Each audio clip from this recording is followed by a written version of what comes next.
para mim ficou dar esse pano de fundo da história, né? Nós combinamos, conversamos, ele falou, você fala a história, né? Falei, legal, vocês, né? Ele falou, então para mim ficou dar esse pano de fundo da história, como, quando, onde, quem iniciou, né? Como foi. Então, é lógico que vai ser de forma bem resumida mesmo. Vamos trabalhar apenas um personagem, mas nós estamos nos preparando para iniciarmos aí, durante esse mês, gravarmos áudios sobre alguns personagens que também fizeram parte dessa reforma, né, que hoje nós vivemos essa liberdade.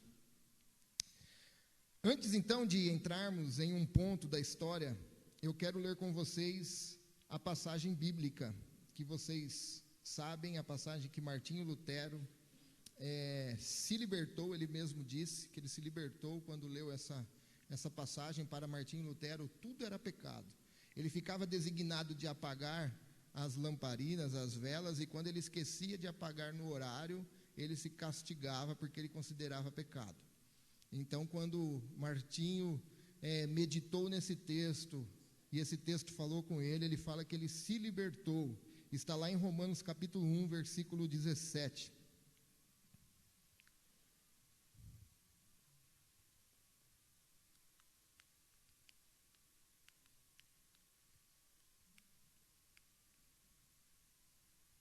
Ele mesmo disse que quando ele leu esse texto, ele falou, me achei como um recém-nascido no paraíso. Essa passagem para mim foi como uma porta para o paraíso. Diz-nos assim: as boas novas revelam como Deus nos declara justos diante dele. O que do começo ao fim é algo que se dá pela fé. Como dizem as Escrituras, o justo viverá pela fé.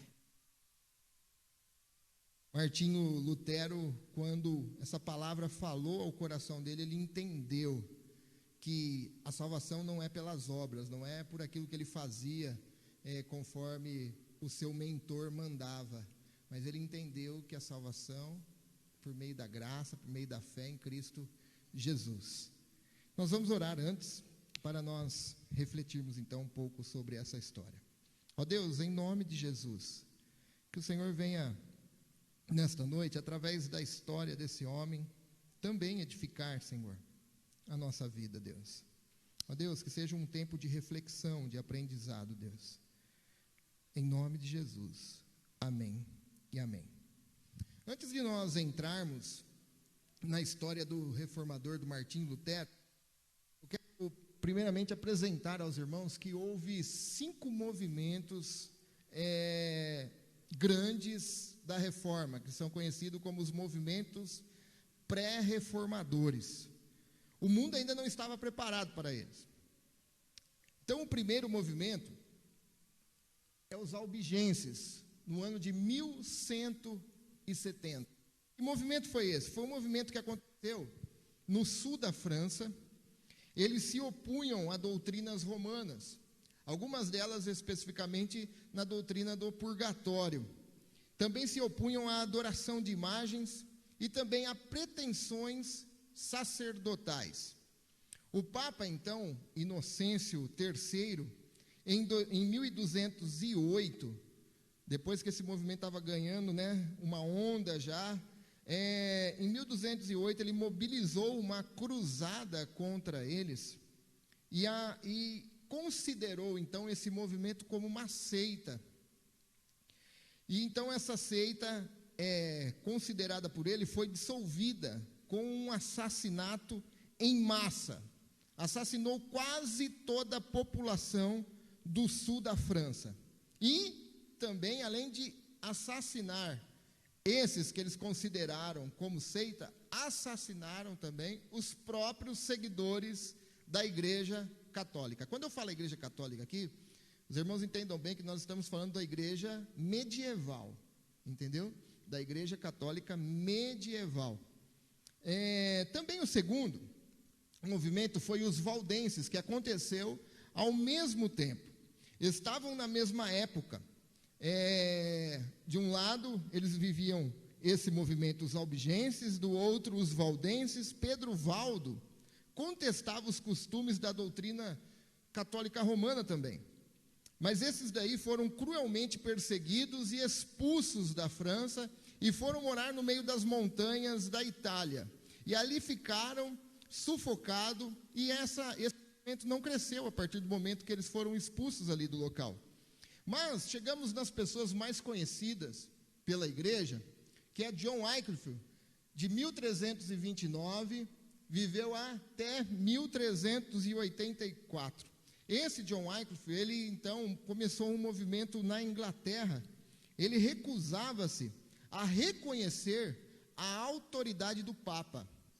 Ele recusava-se a reconhecer que o Papa, estando então em outro lugar, como que ele teria autoridade sobre a igreja da Inglaterra? Também, ele escreveu também contra as doutrinas da transubstanciação.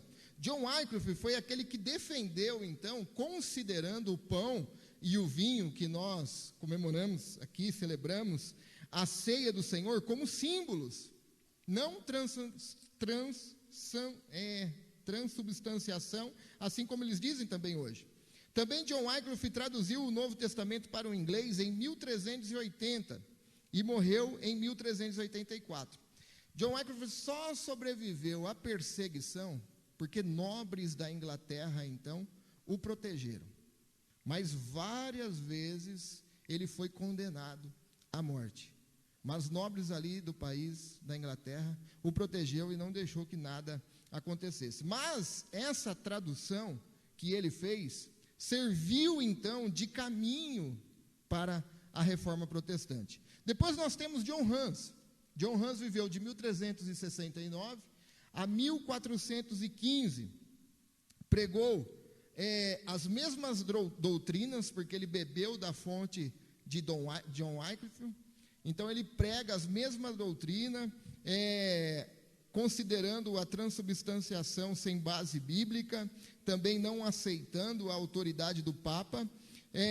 Ele entende então agora que havia chegado o momento da liberdade da autoridade papal. O que aconteceu com Hus? John Hus foi considerado como herege e foi queimado vivo em uma fogueira em 1415. Também temos Jerônimo Savonarola, 1452, viveu até 1498. Jerônimo Savonarola foi considerado como um profeta do Antigo Testamento. Por quê? Porque ele denunciava os males, tanto político, os males também eclesiásticos, e também denunciava os males sociais. Pessoas vivendo, passando fome, e a turma eclesiástica, a turma da igreja, esbanjando em luxo. Então ele pregava isso nas portas das igrejas, e o povo ia para ouvi-lo.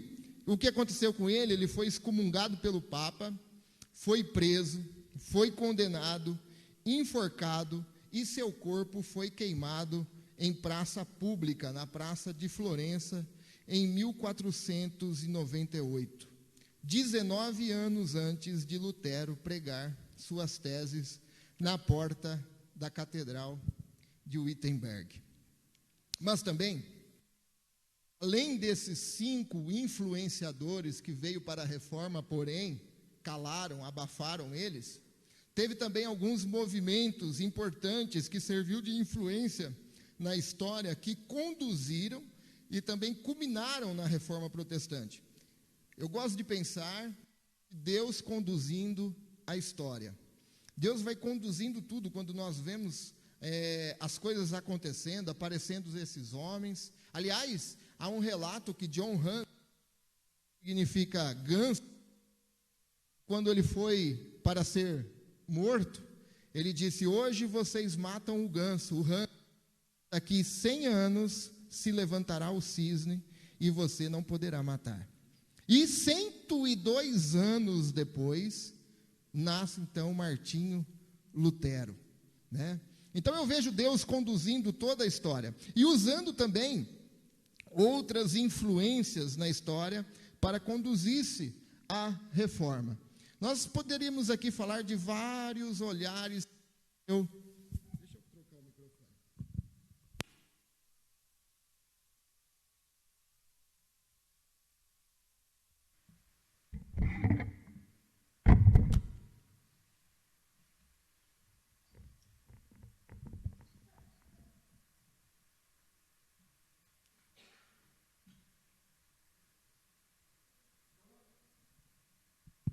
Nós poderíamos falar por vários olhares da reforma protestante. Poderíamos olhar o olhar econômico, que também ajudou, né, para que a reforma acontecesse, teve uma influência. Também até o rei, né, que por causa de um namoro, um amor, também ajudou, né? Mas o nosso intuito aqui é falar no olhar teológico, né? Falar de Deus conduzindo a história. Então, a primeira coisa que influenciou muito foi o movimento da Renascença. Os principais pensadores da época, os principais escritores, eram somente pessoas de dentro da igreja. Só esses tinham acesso a estudos, né, ao latim, ao hebraico, ao grego.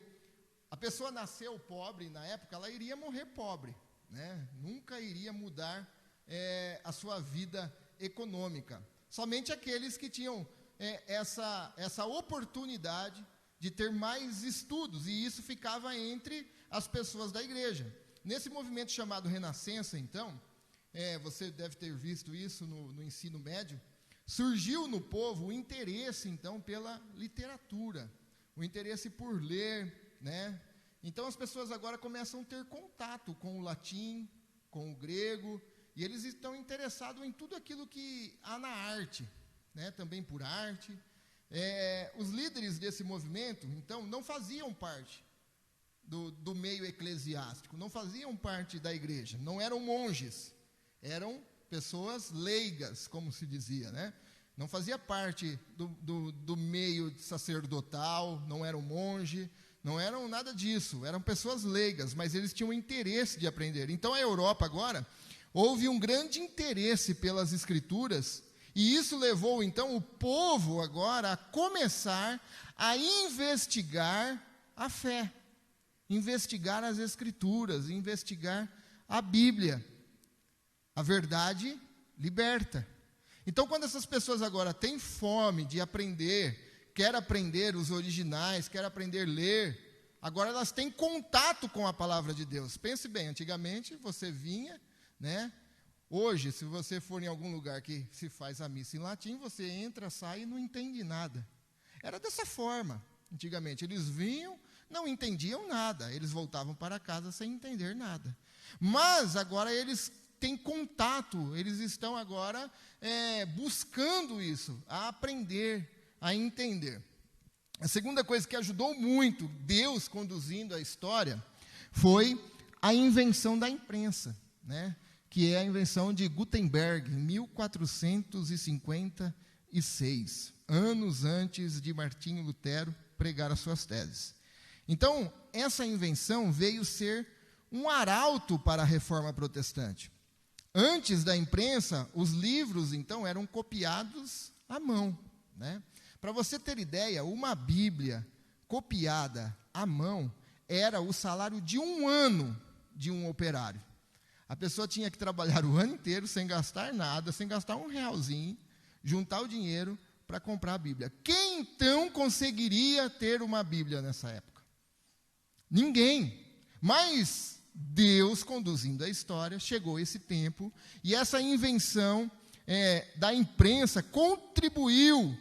Tanto é que o primeiro livro a ser impresso por Gutenberg foi uma Bíblia, demonstrando, então, o interesse que as pessoas tinham em aprender, em conhecer, em ler a palavra de Deus. A imprensa, então, possibilitou o uso comum da Bíblia na época e incentivou a tradução e a fácil agora circulação da palavra de Deus. Hoje você tem Bíblia para tudo, né?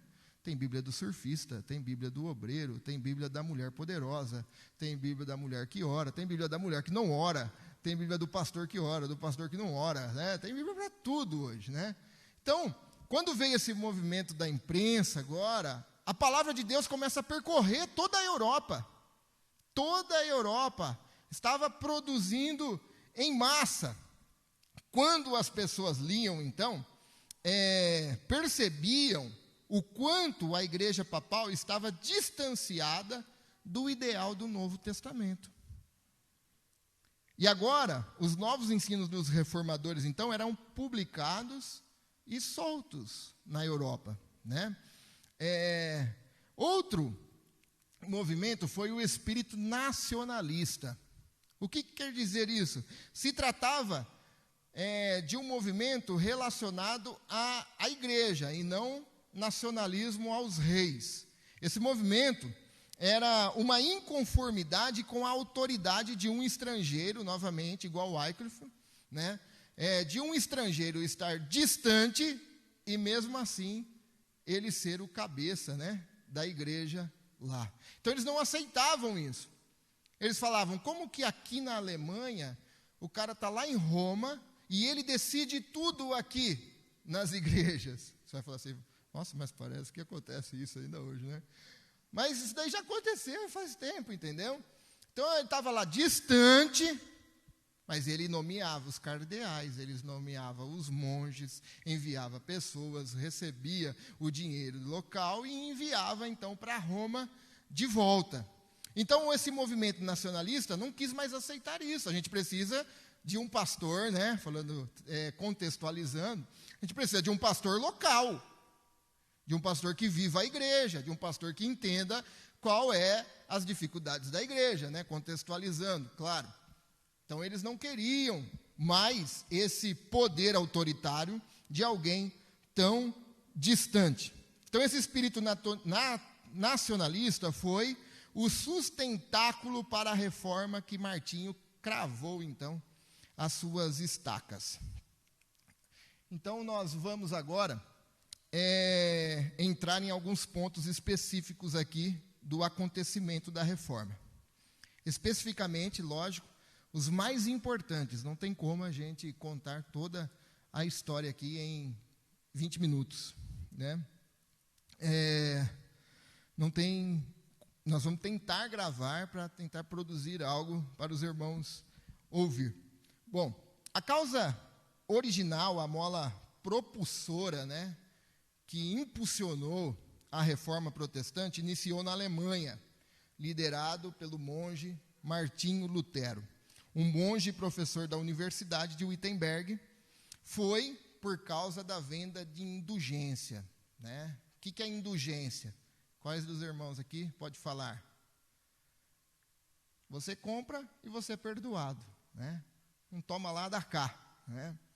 Então, era isso que estava acontecendo. O Papa reinante na época era o Papa Leão X.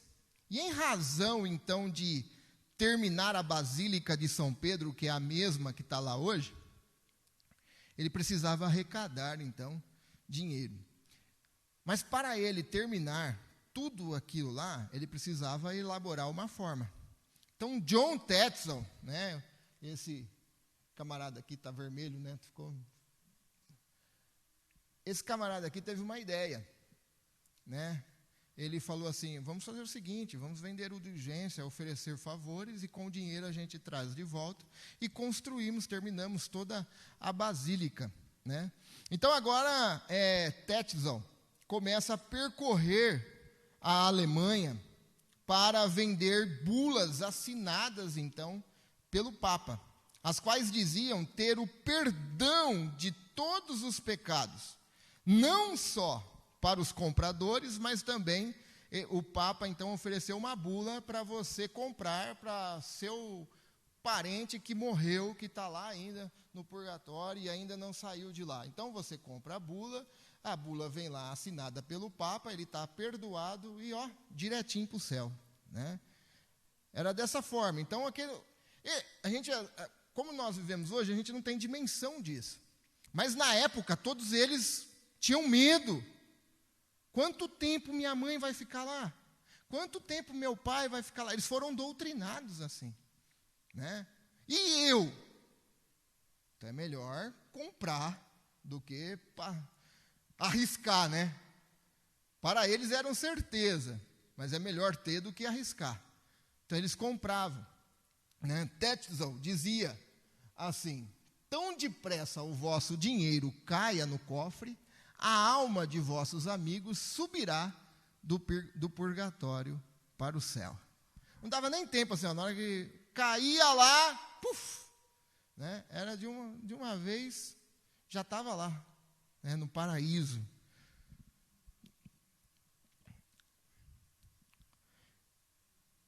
Mas Martinho Lutero, então, começou a pregar em sua igreja, e também ele sendo professor, ele ensinava em suas aulas contra, então, a venda das indulgências, denunciando, então, como um falso ensino, sem base nas Escrituras para isso.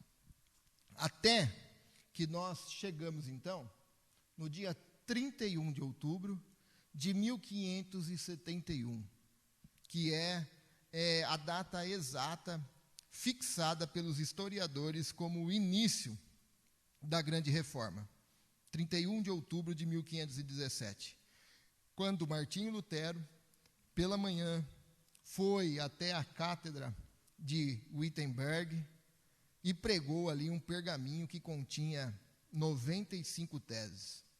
Quase todas elas eram relacionadas então, às indulgências, e também outras relacionadas à autoridade do Papa e do sacerdócio. Ali, quando ele pregou ali essas teses, ele sabia que ele estaria entrando agora em uma grande guerra e com uma grande possibilidade de não sair vivo disso daí, né? Apenas para não ficar falando, né? Às vezes, C.S. Lewis, uma certa feita, disse que se nós estamos procurando uma religião confortável, com certeza essa religião não é o cristianismo, né? É um pouco dessa ideia, entendeu? O cristianismo vivido, pregado, assume então um compromisso que é desconfortável a nós. Martinho Lutero, quando prega essas teses, ele está ali assumindo agora uma guerra que irá ser travada nada menos do que com a igreja romana da época. Os líderes da igreja católica, alguns deles, tentaram então restringir Martinho Lutero para que ele então não entrasse nessa briga. Quantos já não tentaram e morreram?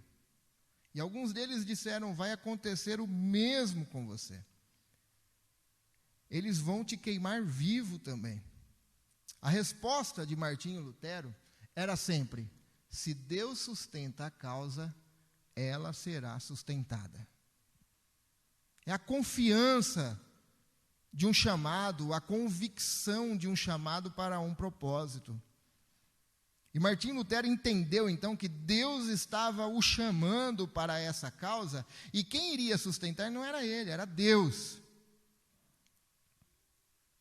Como ele mesmo disse certa feita, ele disse: eu tenho mais medo de meu coração e de minha consciência do que do Papa e de seus cardeais, né?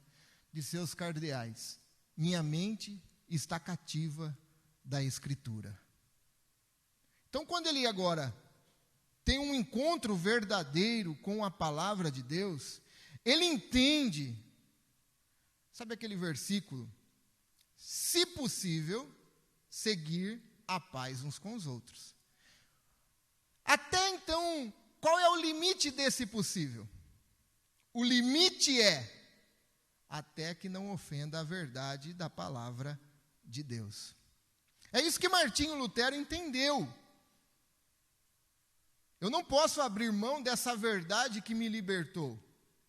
A minha mente, o meu pensamento está agora cativa das Escrituras. Eu estou preso nela. Então nós chegamos agora em 1520. O que aconteceu em 1520? Lutero então começou agora a publicar folhetos e seus ensinos agora pela igreja foram totalmente condenados. Lutero então foi excomungado. A ideia dele não era sair da igreja de início. A ideia dele sempre foi fazer uma reforma na igreja. Por isso que uma dos pensamentos dos reformadores é: igreja reformada sempre se reformando, né? Então, a ideia não era sair de início, mas a ideia era então que eles tivessem uma consciência de que isso estava errado, então houvesse essa reforma dentro da igreja, que nunca houve. Então Lutero, em 1520, foi excomungado por uma bula do Papa Leão X, no mês de julho de 1520. Pediram então que Frederico da Saxônia, que é tipo um governador, entregasse Lutero para ser julgado e castigado e morto. Porém, Frederico deu proteção a Lutero, pois se simpatizava com seus ensinos. Como eu falei, nós não vamos entrar na questão econômica, na questão que eles queriam também uma parte, tinha tudo isso daí, né? Mas, dentro do pensamento teológico, Lutero foi preservado por Frederico. Lutero, então, recebeu a sua excomunhão como um desafio e chamou a bula do Papa, enviando uma carta escrita: a bula execrável do anticristo. Rapaz, aí cutucou o leão com a vara curta, né? Aí cutucou o leão com a vara curta. E no dia 10, então, de dezembro, Lutero pegou a bula, numa reunião pública, chamou toda a cidade, foi à porta da cidade e, aos olhos de todos, tacou fogo na bula do Papa. E junto com a bula, Lutero queimou também algumas leis estabelecidas pelas autoridades romanas. Isso, então, virou o mundo da época, o mundo de ponta cabeça, né? Aí chegamos, então, um ano após Lutero fazer isso, não iria ficar elas por elas, né? É lógico que iria ter consequência para ele. Chegamos, então, na Dieta de Worms. Outro episódio marcante na história da Reforma é a audiência de Worms. Em 1521, Lutero foi citado para comparecer agora diante do Conselho Supremo Alemão. Era o STF da época, imagine. Quem quer encarar o STF do Brasil hoje? Não tem nem como, né? Você já vai de calça perdida, né? Mas imagine o da época, né? Imagine o da época. Então, Lutero agora tem que se apresentar diante desse Conselho Supremo Alemão. Vai derrubar a live, né? Perigoso derrubar a live, né?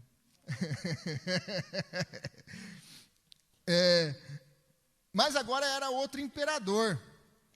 Na época, era Carlos V, que concedeu a Lutero, então, um salvo-conduto, garantindo segurança a ele, para ele ir, então, até a audiência, e retornaria em segurança. Mas os amigos de Lutero falaram: rapaz, não caia nessa.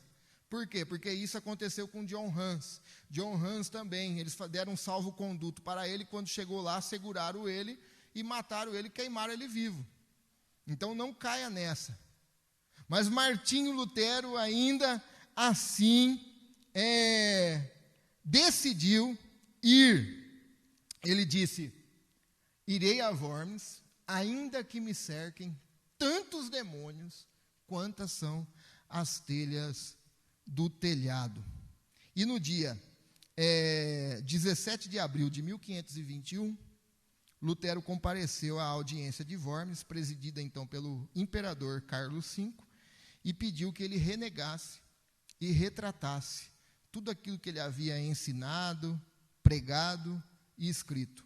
E Lutero disse diante do STF da época, ele disse que ele só negaria, ele só retrataria se eles conseguissem o convencer que a Bíblia estava errada.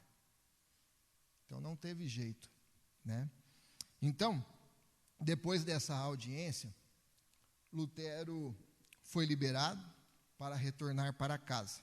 Mas aquele protetor, Frederico, ficou sabendo que eles iriam, então, estavam preparando um plano para sequestrar Lutero, levá-lo preso e matá-lo. Frederico, adiantando, logo na saída da cidade de Worms, ele manda os seus soldados pegar Lutero, sem Lutero saber, e leva Lutero, então, para o castelo de Wartburg, deve ser, né? Leva ele para esse castelo. E ali, então, depois de revelado o que iria acontecer, Lutero permaneceu escondido ali por 1 ano. As pessoas já pensavam que Lutero havia morrido. E durante esse tempo, ele traduziu o Novo Testamento do grego para o alemão. Obra que ficaria imortalizada, pois essa versão é considerada o fundamento do idioma alemão escrito. Foi nesse tempo de reclusão, forçando Lutero a ficar escondido, que Lutero pega, então, usa esse tempo para traduzir o Novo Testamento para a língua alemã. Vocês estão entendendo como Deus vai conduzindo as coisas, como Deus vai trabalhando, né? Lendo a história, a gente começa a lembrar da história de Daniel, né? Daniel é revelado tudo o que iria acontecer, mesmo depois que Deus não fala através dos profetas, Deus vem falando através da história, com aquilo que foi revelado a Daniel. Deus conduzindo a história. Também, no nascimento de Jesus, lembra que o da época forçou, né, uma contagem, e o pai de Jesus teve que ir até a cidade para Maria nascer na cidade de Belém, assim como havia sido profetizado. Deus vai conduzindo as coisas, né? E aqui também, sem dúvida, Deus foi conduzindo para que todas essas coisas acontecessem. Chegamos agora onde nós ganhamos agora esse nome protestante. Às vezes nós não sabemos, né? Nós falamos, nós somos protestantes, mas por que somos protestantes? Protestante protesta. Sim, mas da onde que veio isso? Durante e depois desse tempo que Lutero estava escondido no castelo, os estados alemães, então, começaram a se dividir. Começaram a se dividir em ramos. Ramos reformados, dividido em ramos romanos, né? E em 1529 houve também outra audiência em Espira, e os governadores católicos, que eram a maioria, condenaram as doutrinas de Lutero. Proibiram qualquer ensino luterano nos seus estados, aonde dominassem os católicos.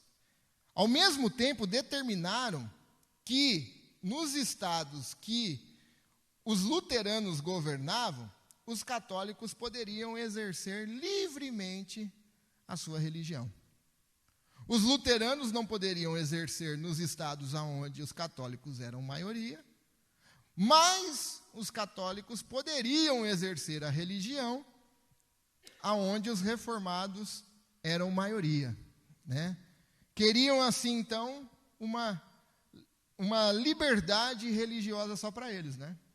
Um perigo, né? Um perigo isso daí. Sabe, querer uma liberdade religiosa só para os crentes? Imagine isso, como que vai virar, né? Então é um perigo isso daí. Daí já tem uma tradição histórica aí, nisso daí, né? Os governadores luteranos, então, protestaram contra essa lei desequilibrada e odiosa.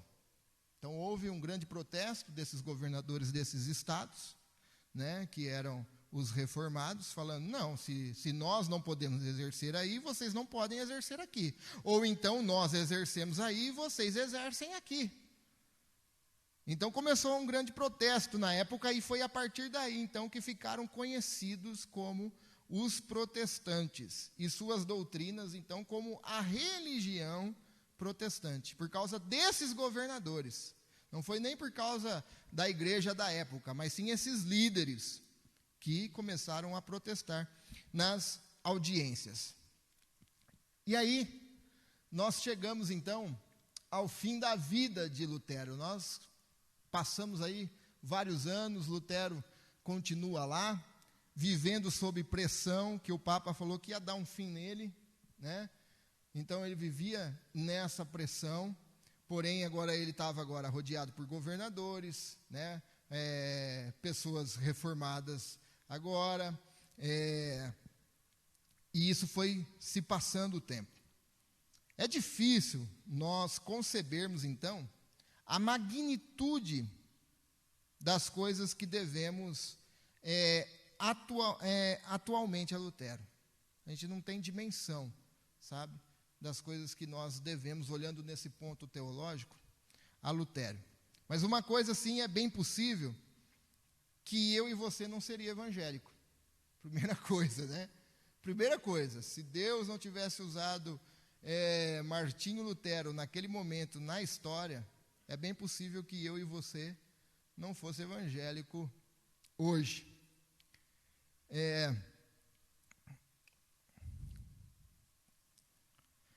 Lutero compilou o primeiro inário, inaugurou então o costume de todos cantarem juntos no culto. Antes não tinha isso, mas foi Lutero que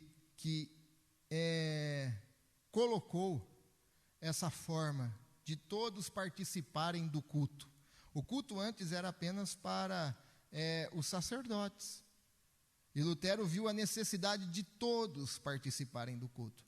Então Lutero compilou o inário e criou esse costume na igreja de todos então participarem do culto.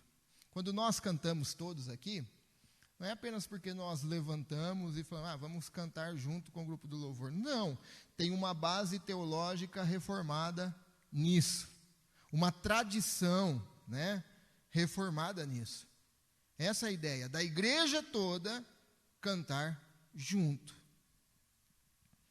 Também, Lutero insistiu que não só os de sexo masculino, mas também o feminino fosse instruído, fosse ensinado.